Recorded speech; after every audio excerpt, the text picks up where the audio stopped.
Hi everyone, you are welcome to Uzor Kalu TV on YouTube. Feel free to subscribe to this my special channel. As a wife, over 10 years in marriage, a lawyer, and a certified marriage counselor and mediator, I'm loaded with a whole lot of talks, advices, and tips to give spouses and couples to make their marriage fruitful and long-lasting. Today, I have a topic on how to make your marriage successful. After weddings, all that dancing and laughter weddings are a whole lot of fun, but being in marriage isn't a piece of cake. I must tell you from experience, it's not a piece of cake. It's not a kiss play. Many couples could avoid divorce if they got some good advice and remember it when their marriage started having serious problems or troubles. There is actually a lot of work that goes into living happily ever. Here are some tips I have for you that should benefit most couple. The number one is effective communication in marriage. The secret behind this is think before you speak. Couples seem to develop hot button issues that cause frequent arguments. You can wait a little when you're having a conversation before responding or reacting to something that make you sad or angry. It is also good to discuss issues when tension is not too high. Just learn to hold yourself. Another point is this: treat your spouse better than you treat anyone else. Every woman you see loves attention. I love attention, you love attention. Have you heard the expression that says that familiarity breeds contempt? It's quite unfortunate that people treat their spouses worse than they treat strangers. Today, shower your spouse with utmost care and respect. Respect him or her in your marriage.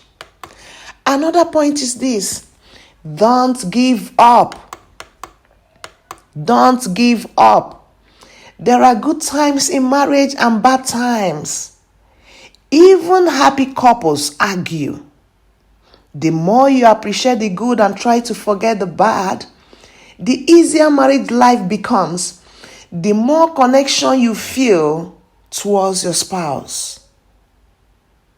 Don't give up. Don't say it's over. Don't take that quick decision that it's over because maybe something just happened. Another point is give your marriage time as you devote time to your hobbies. Learn to give your marriage time. Don't love your work or your hobbies more than your marriage. Getting to read books on successful marriage, conflict resolution, listening to tapes, visiting marriage counselors will help strengthen your marriage than throwing up your hand and deciding it's useless to try anymore because of conflict in marriage.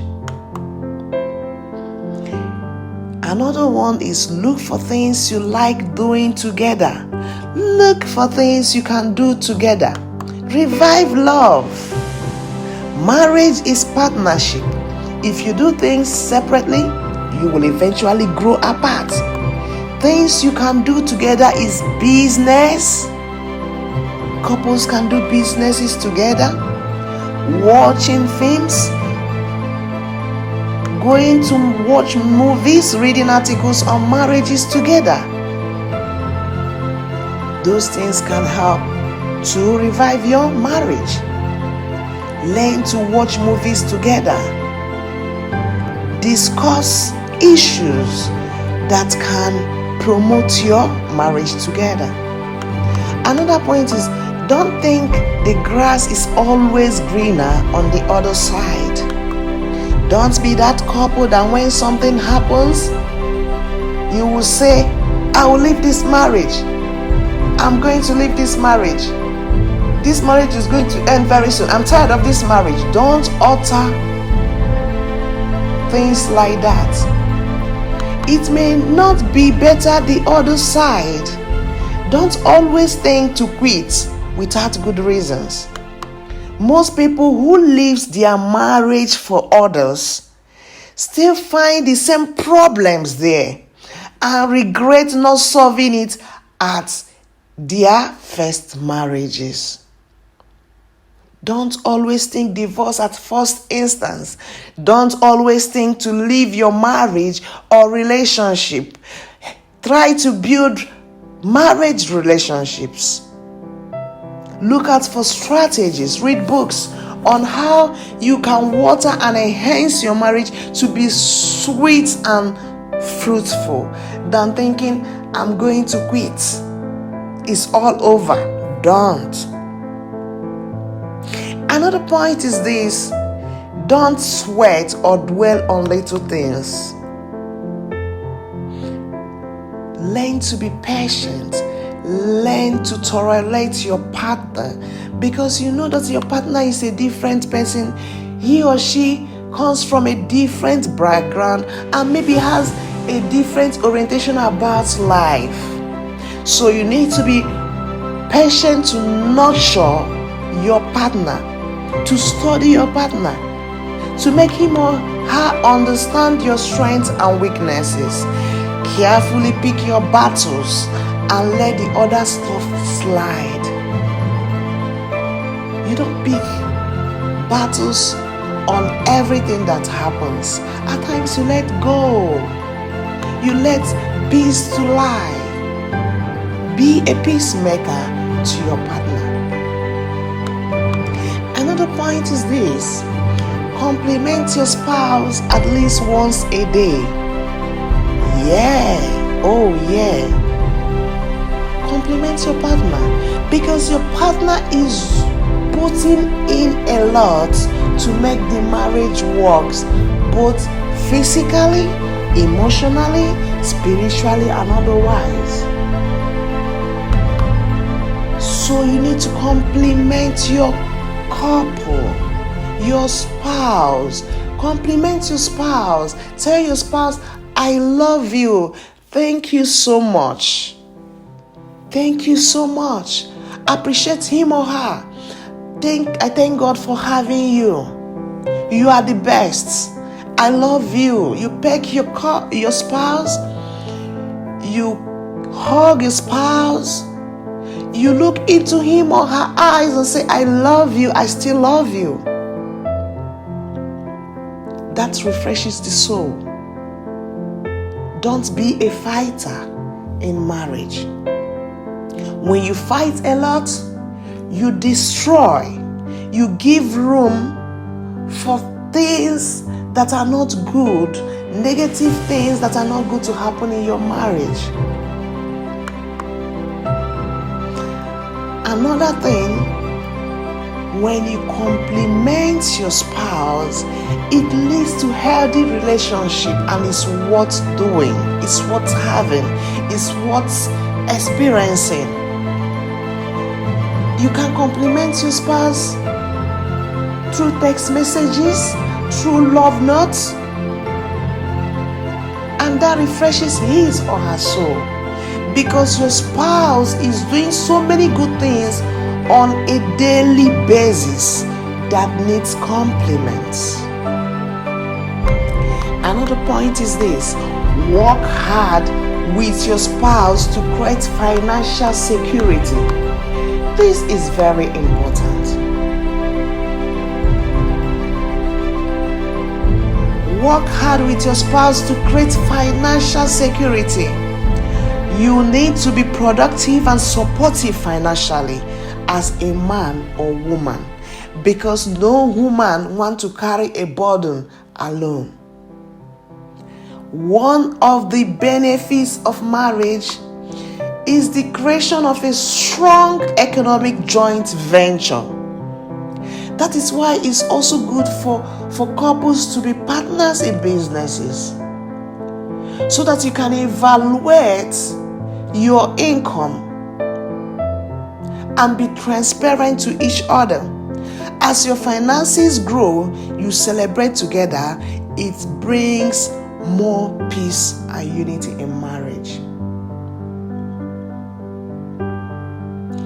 Another crucial point is this. I know it may be strange to this generation, but remember, we are in a digital section or generation. Couples should learn how to put their cell phones away from each other. There are sometimes you need to discuss something very crucial or important in your marriage. You don't need your phones around you. You don't need to on your gadgets, because there are a whole lot of distractions. You keep your cell phones away from you so that you can be able to concentrate in that discussion or have fun without any distraction. Couples should have phone-free times of the day and conversations where gadgets are not around, so that you can be able to discuss relevant issues freely without pom pom pom, kakam kakam text messages, so that your mind can be free from encumbrance. Because at times when most couples stay, then maybe the other couple need a good time or something to discuss with the other spouse, and maybe a kind of business call or text message comes in that could distract emotions at that point.